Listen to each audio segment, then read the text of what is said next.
guitar. Blend with the gentle. ભગવાન આપણા ઘરમાં આવવાના હોય ને જે ઉમંગ હોય ને એ વાત જ કંઈક અલગ છે. તો સૌથી પહેલાં તો બધાને સોરી, અને સોરી બાદમાં કહું, પણ પહેલાં બધાને જય શ્રી કૃષ્ણ, જય માતાજી. તો હું શું કૈલાસ અને સ્વાગત કરું છું તમારા બધાનું મારી ચેનલમાં આજના એક નવા અને ફ્રેશ વ્લોગમાં.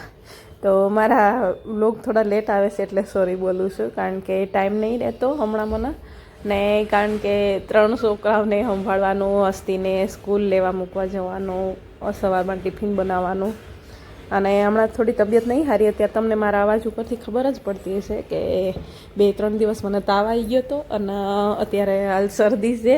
અઠવાડિયાથી શરદી છે, નહીં સારું થતું, અવાજ નહોતો ખોલતો એટલે બોલાતું જ નહોતું સરખું, એટલે હું વ્લોગ નહોતી મૂકતી. તો ફાઇનલી હું કેટલાક દિવસથી આ બધી ફૂટેજ હતી ફોનમાં પડી હતી, મેં શૂટ કર્યું હતું એ બધું, એટલે બસ આજ ફાઇનલી હું કહું વ્લોગ મૂકી જ દઉં એમ. તો બસ થોડુંક અવાજમાં તમને ઓલું લાગશે, પણ સોરી. તો બસ સારું, હાલો. જો કાલે રાતે ડેકોરેશન કર્યું, ગણપતિ બાપા લાવવાના હતા, એટલે નિધિના ઘરે લાવવાના હતા. અમારા ઘરે ભગવાનની ઈચ્છા હશે તો આવતા વર્ષ જોઈ છે, લાવવાના છે મારે, પણ હું કે હજી છોકરાઓ નાના છે ને એટલે રહેવા નહીં દેતા, એટલે 1-2 વર્ષ રાહ જોઈ લઈ પછી લાવી દઈશું. આવતે વર્ષ જો અથર્વ હેરાન નહીં કરે ને તો લાવી દઈશું. તો બસ જો ફાઇનલી રાતે નિધિના ઘરે ડેકોરેશન કર્યું ને બસ આજે આ ગણેશ ચતુર્થીનો વ્લોગ છે. તો બચ્ચો રાતે સોળા પલાળી દીધા હતા, તો ટિફિનમાં બનાવી દીધા સોળાનું શાક. અને અથર્વભાઈ હમણાં રોજ વહેલા ઉઠી જાય છે, એટલે એના હિસાબે જ હું તો 99% નહીં વ્લોગ એડિટિંગ થતું, કારણ કે સવારે હું તો હોય ને હું ટિફિન બનાવીને તરત એડિટિંગ કરી દેતી, ક્યારેક રાતે હોઈ જાય ત્યારે કરી દેતી, પણ હમણાં તબિયત નહીં સારી ને એટલે રાતે ઉજાગરો નહીં કરતી એટલા માટે. તો બચ્ચો ટમેટો નાખીને શાક વઘારી દીધું છે. તો બચ્ચો સોળાનું શાક બની ગયું છે, ને બચ્ચો રોટલી બનાવું છું ને મરચાં વઘારવાના છે. તો જો મરચાં કાપી લીધા છે, તો હાલો હવે મરચાંનો વઘાર કરી દઈ, ને એક બાજુ મરચાં થાય ત્યાં સુધીમાં આપણે અહીંયા રોટલી બનાવી દઈએ. તો બસ સારું, હાલો કન્ટિન્યુ વ્લોગમાં રહેજો. મારી ચેનલમાં પહેલી વાર આવ્યા હોય તો ચેનલ સબસ્ક્રાઈબ કરી દેજો, ને વિડીયો ગમે તો લાઈક કરી દેજો.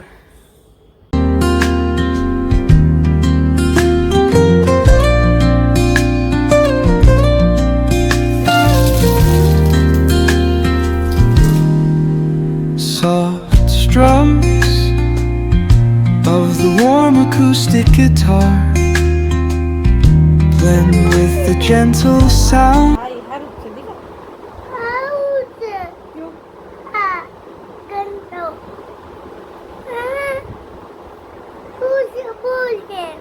આપણું મશીન ખરાબ થઈ ગયું ને, વોશિંગ મશીન, એટલે એમાં એવો ડાકો પડી જાય છે.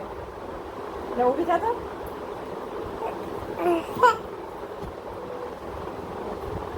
રેડી.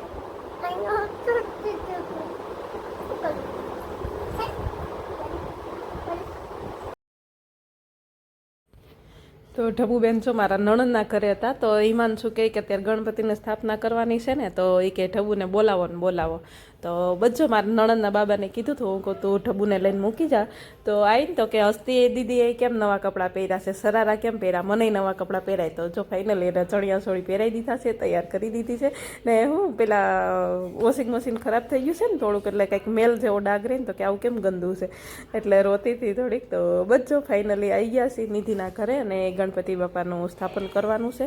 તો હાલો જો સ્થાપન કરી દઈ, અને ભગવાનને તમને દર્શન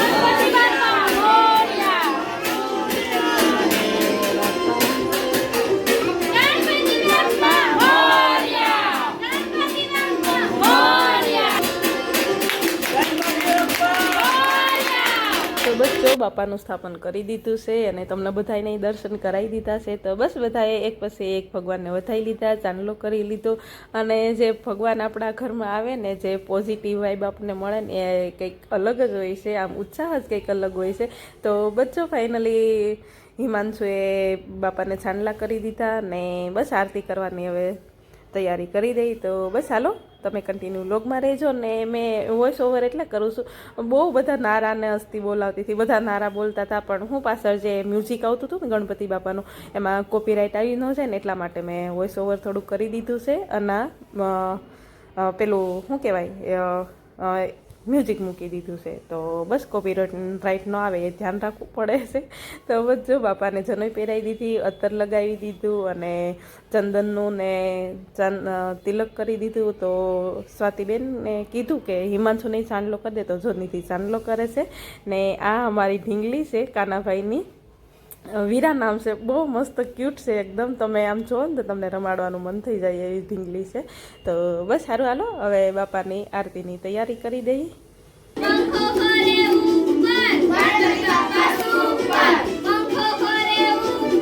ગણપતિ બાપા સુપર, માલિકામાં જીંગમ, ગણપતિ બાપા સિંગમ, માલિકામાં જીંગમ, ગણપતિ બાપા સિંગમ, વિડિયો કોન સેમસંગ, ગણપતિ બાપા હેન્ડસમ, વિડિયો કોન સેમસંગ, ગણપતિ બાપા હેન્ડસમ, એક મંત્રી બે મંત્રી, ગણપતિ બાપા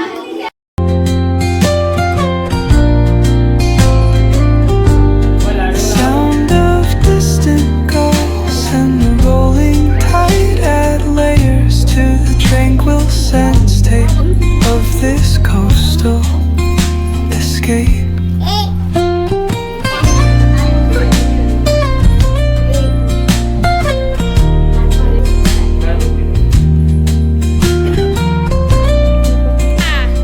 ઇને લાડુ Chodiya. Let the music guide you into an untouched paradise where stress dissolves like footprints in the sand.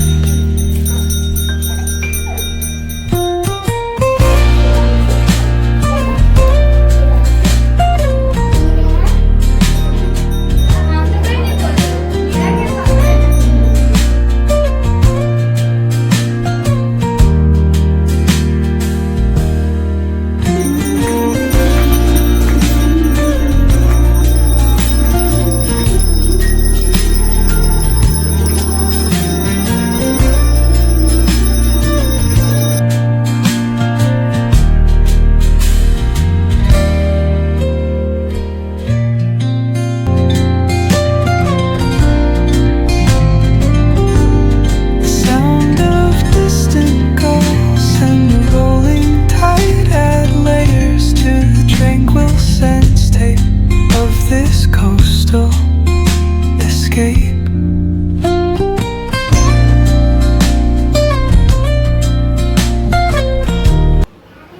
આ ચમચી ન હોય, બીજી ચમચી લાય. અહીં નીચે બેસી જાઓ, જમા બેસી જાઓ. ચલો હાલાઈ દીકા, જમા બેસી જાઓ. જો આજે જમવાનું થોડું લેટ થઈ ગયું, 1:30 વાગી ગયો. આરતી કરીને આવ્યા ને પછી ત્યાંથી પ્રસાદી લાવ્યા હતા. તો ચૂરમાના લાડુ હતા, એ બસ 2 લઈ આવી હતી ત્યાંથી, હસ્તીને ઢબુ, પેલા ઢબુ બે. તો બચ્ચોએ પ્રસાદી લીધી, પછી બેસી ગયા જમવા. ને જમવામાં છે સવારે સોળાનું શાક બનાવ્યું હતું, સુકેલી સોળીનું, એ રોટલી અને દાળ ભાત. તો બસ સારું, હાલો તમે બધા આવી જાઓ જમવા. અને ધારુબેને હજી ચણિયા સોળી નહીં કાઢી કે મારા આજ આખો દાડો પહેરી રાખે છે. તમે ધારું કંઈ વાંધો નહીં. તો બસ અથર્વ થોડાક નાટક કરે છે જમવામાં હમણાં. એને હું શરદી જેવું હતું ને એટલે ખબર નહીં, એને નહીં ભાવતું એટલા માટે. તો બચ્ચો એને પટાવીને ફોલાવીને ખાઈ લઈ તો ખવડાવી દો. તો બચ્ચો ફાઇનલી આલો જમવા બેસી જાય. અને અમારી સોસાયટીના જે ગણપતિ છે ને એ બપોર પછી 3 વાગે સ્થાપન એનું કરવાનું મુહૂર્ત હતું. તો એ મેસેજ આવી ગયો તો સોસાયટીની જે અમારું ગ્રુપ છે એમાં કે 3 વાગે સ્થાપન કરવાનું છે, એટલે બધા પહોંચી જાજો. તો બસ મેં કીધા છોકરાઓને લઈને બધા નીચે જાય. તો ડીજેને લાવવાનું હતું એટલે હસ્તી ક્યારની એક્સાઇટેડ હતી કે મમ્મી જવું છે નીચે, એમ ડીજે લાવવાના છે. મેં સારું કાંઈ નહીં. તો ધારુબેન કે આજે મારે રોટલી નહીં ખાવી, શાક રોટલી, હું ખાલી દાળ ભાત ખાઈ. તમે સારું કાંઈ વાંધો નહીં, જે ખાઈ પણ તું ખાઈ લે એમ. તો બસ સારું, હાલો જમી લઈ, તમે કન્ટિન્યુ જોતા રહેજો.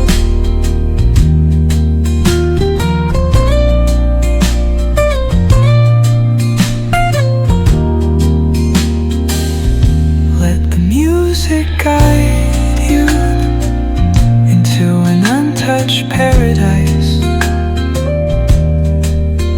where stress dissolves like footprints in the sand.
બચ્ચો બાપાને ગાડીમાં બેસાડી અને આખી સોસાયટીમાં બધે ફેરવી દીધા અને ડીજે વાગતું હતું ને બહુ ધમાલ મસાવી, છોકરાઓએ નારા બોલાવતા હતા.